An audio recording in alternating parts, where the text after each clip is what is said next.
Joining us now, Shaun Kenney. Well, you know, Shaun used to be the executive director of the Republican Party of Virginia back in the day when there was a Republican Party of Virginia. Now it's a postal permit, a coffee pot, and a beeper. Also, he is the editor of the Republican Standard, and he is joining us now. Shaun, great to have you.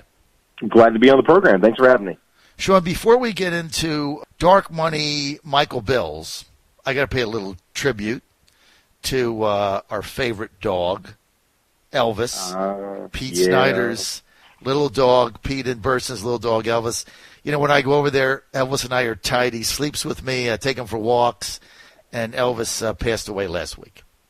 And he was your little buddy, too, wasn't he? Elvis was he'd follow me all around. He'd sleep with me when I sleep there. He'd jump up on the bed, and we'd just be snoring together. And, he was my little buddy. He stayed on my lap the whole time, and so sad. No more Elvis. So this is our little tribute to Elvis. May he rest in peace in doggy heaven. That's right. You know what? He crossed the Rainbow Bridge, and he is living his best life right now. So hats off to our buddy Elvis. For those who don't know, Elvis was this little puppy dog. He was just great. He just followed everybody around and very protective like most terriers are. But, a good friend to everybody who ever met him.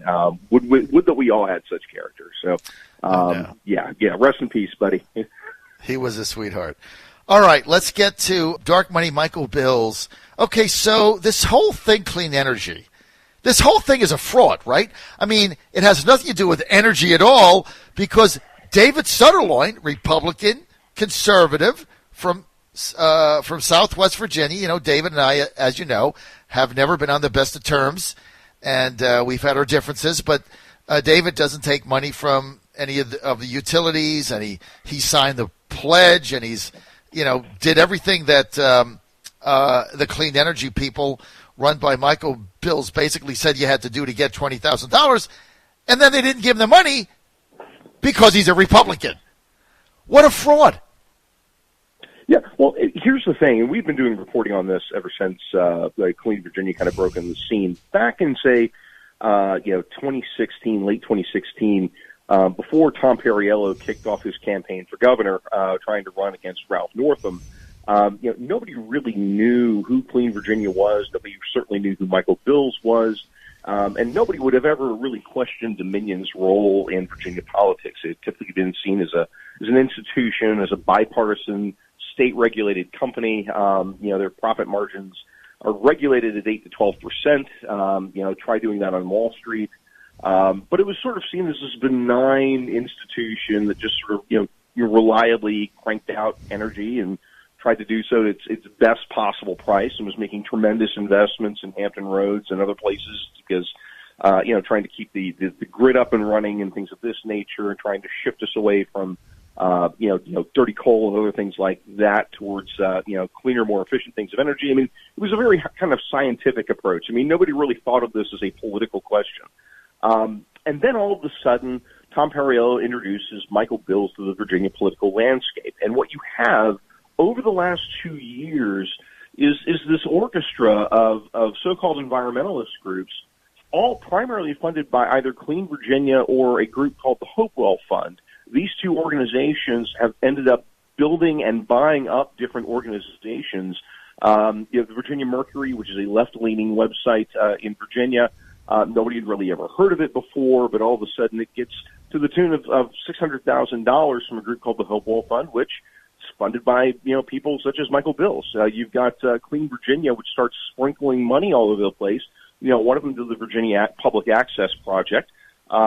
They go ahead and very magically they adjust their editorial policies to allow the Virginia Mercury to actually start being included in VPAP's daily press clips. You've got other instances where they start sprinkling money into the House of Delegates races in 2017, and then they come back over the wall in 2019. And I think to date they've spent, by what we can measure, $2 million pumping money into Virginia's electoral system, and we have no idea where the money's coming from. We know who it's coming from, but we don't know whether that money is coming from. What dark money groups it's coming from, but what exactly it's trying to accomplish. But we do know this, is that it's coming through one individual, Michael Bills, in the Charlottesville area, We know that he's a former executive with Goldman Sachs. And we know that many of his policies, unfortunately, if you look at places like New England, where they've implemented a lot of the agenda that Clean Virginia champions here in Virginia, unfortunately interpret into one thing, and that's bringing Russian tankers into the port of Boston, where they go ahead and effectively sell Russian oil back to the United States in order to keep their power grid up. Why? Because a lot of the policies that they implement simply don't work, and they drive up the cost of energy, and they make it terribly expensive. But this is a guy, again, who's sort of turned a Virginia institution into a political football, and not many in the press have really raised questions as to who this guy is and what he's about. I mean, Shaun, they don't raise questions because he's backing left-wing Democratic liberals. That's why they're not asking questions. Shaun, come on, this is as plain as a nose on your face, and Soderline exposed them. First of all, number one, Michael Bills is no different than Tom Steyer, George Soros, or others. He's trying to single-handedly buy the election in Virginia with no transparency and no accountability. That's number one. Number two, Shaun, here's the reality of it. The money he's giving out is a clear quid pro quo. You have to sign a document to get the $20,000. You have to sign a pledge. You have to say, I will do this as an elected official, and once I sign the I'll do this, I get a check. Shaun, Kenney, is that not the clearest example of a quid pro quo in politics that you've ever seen? Oh, yeah, you're absolutely right on that. I mean, Michael Bills is not renting politicians; he's buying them. He shares a lot in common. If folks are familiar with these names, Jared Polis, Pat Stryker, Tim Gill. I mean, these are guys who turned around in Colorado about 14 years ago and turned it from a somewhat libertarianish state and turned it into a suburb of Los Angeles. I mean, his politics are definitely to the left of center of most Virginians. His policies are definitely out of step. And quite frankly, his tactics are heavy-handed. And when you put a pile of cash on the table, Democrats know their price.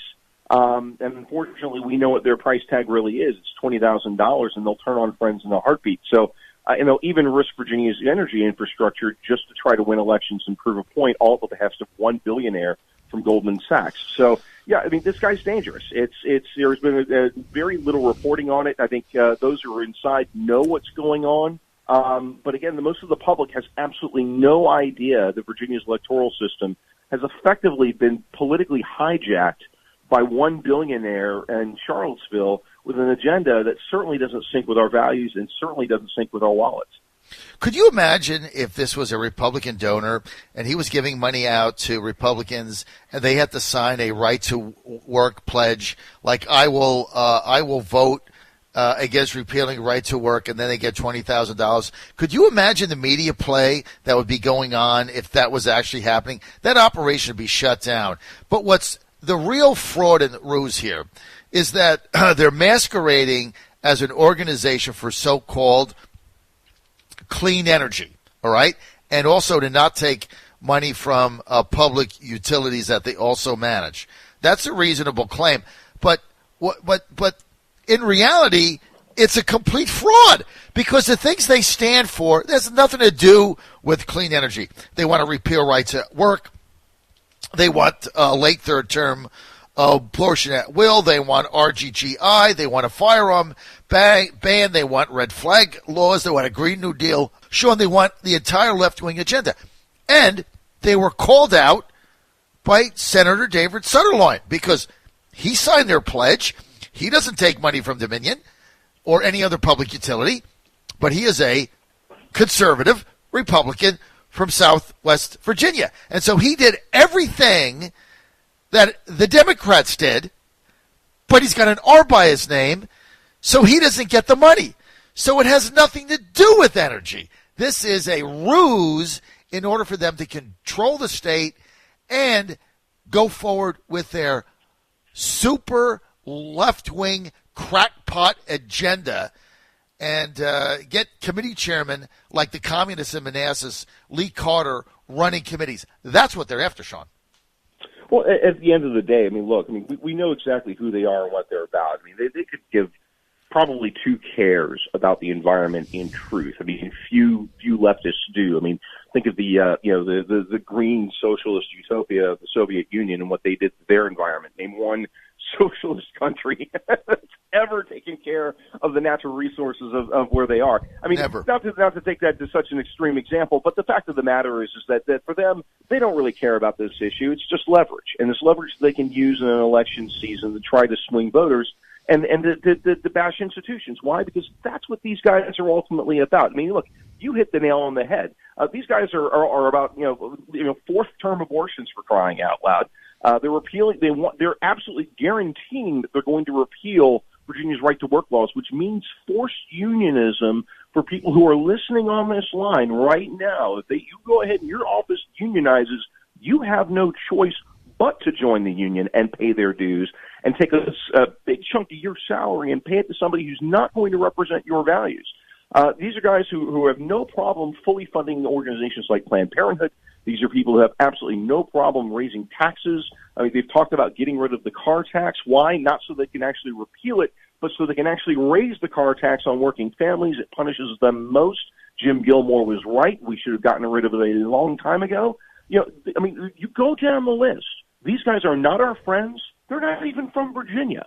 But they certainly have an interest in where Virginia votes and how it leans in presidential elections. And that's what this is about. And if we're not careful and we don't start telling our friends about it, we're going to find ourselves in a very dangerous spot 6 months from now when they start enacting their agenda and shoving it down our throats like the Bird Machine used to do 20 years ago, for those of you who lived under that and remember that regime. These guys are bad news, and they're not hiding the football. They're just running at it. The problem is that, apart from conservative media, nobody's really taking the wood to these guys and showing them who they are. Why? Because they're on the same team, John. And we know this, right?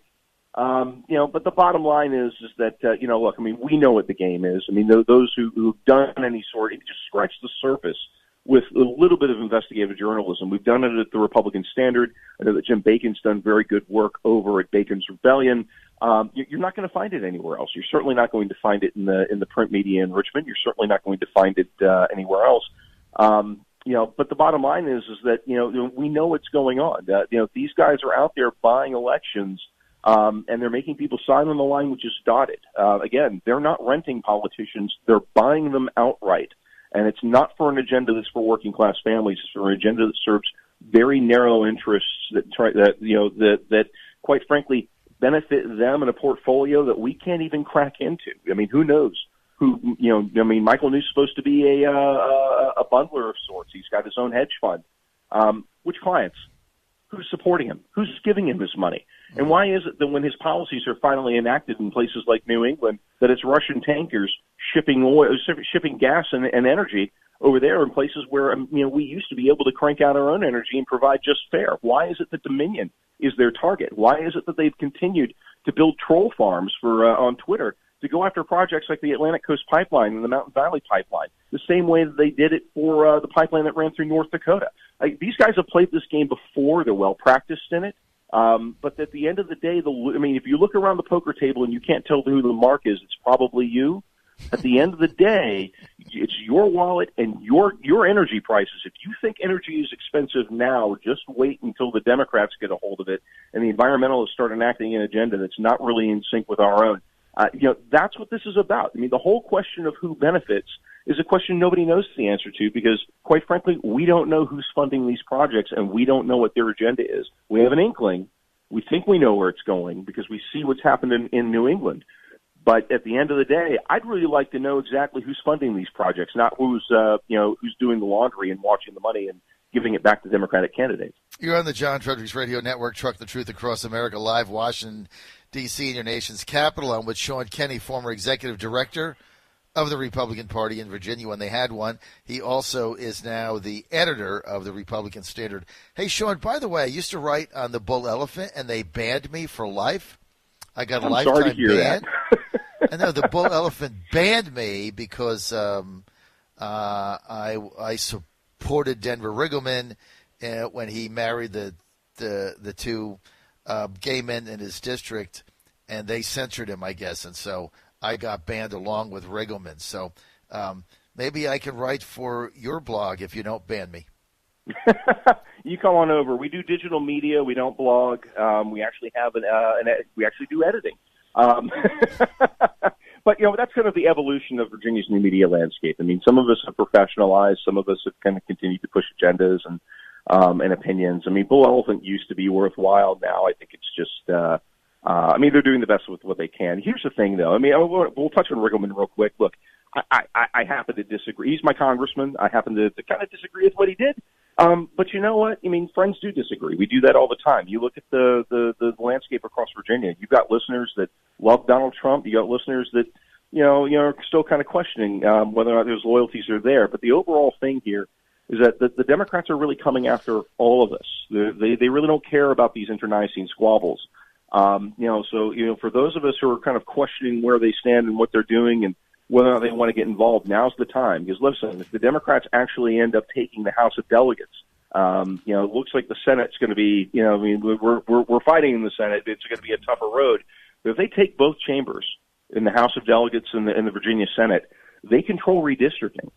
And if you look at some of the horror stories that have gone on across the country where the Democrats just go in there and just take the wood to Republicans and conservatives, it will change the landscape of the Commonwealth for the next 20 years. Those the crazies, are the stakes. I'm telling you, Shaun, caucus of the corn and the crazies are at the gate, and Virginians better wake up because it's coming, and it's coming down the pike. And Michael Bills is going to be the most powerful man in Virginia because he's got all these pledges. He's given all the money. He's bought the election. He might as well be the governor, as he's going to make all the decisions. Michael Bills is going to be running Virginia if you don't stop it. Shaun, I'm out of time. I want to thank Shaun Kenney for being with us, Republican Standard. Thank you, Shaun.